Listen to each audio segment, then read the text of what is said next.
In 1997, in a game between France and Brazil, a young Brazilian player named Roberto Carlos set up for a 35-meter free kick. With no direct line to the goal, Carlos decided to attempt the seemingly impossible. His kick sent the ball flying wide of the players, but just before going out of bounds, it hooked to the left and soared into the goal. According to Newton's first law of motion, an object will move in the same direction and velocity until a force is applied on it. When Carlos kicked the ball, he gave it direction and velocity, but what force made the ball swerve and score one of the most magnificent goals in the history of the sport? The trick was in the spin. Carlos placed his kick at the lower right corner of the ball, sending it high and to the right, but also rotating around its axis.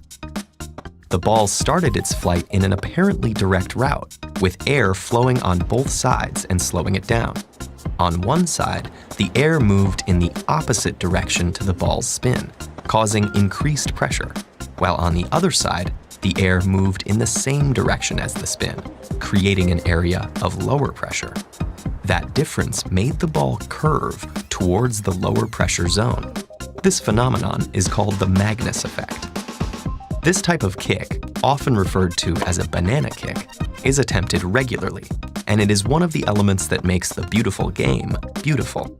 But curving the ball with the precision needed to both bend around the wall and back into the goal is difficult.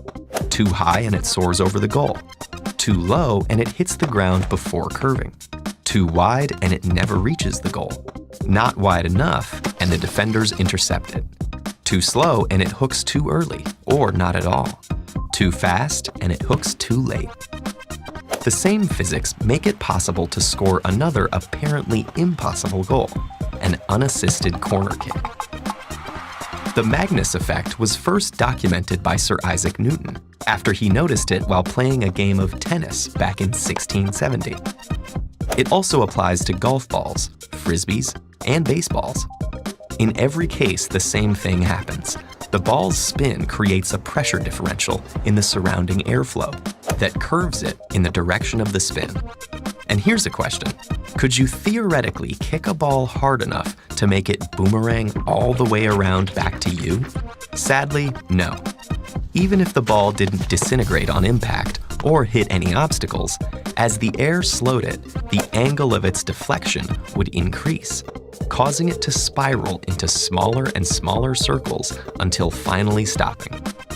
And just to get that spiral, you'd have to make the ball spin over 15 times faster than Carlos's immortal kick. So good luck with that.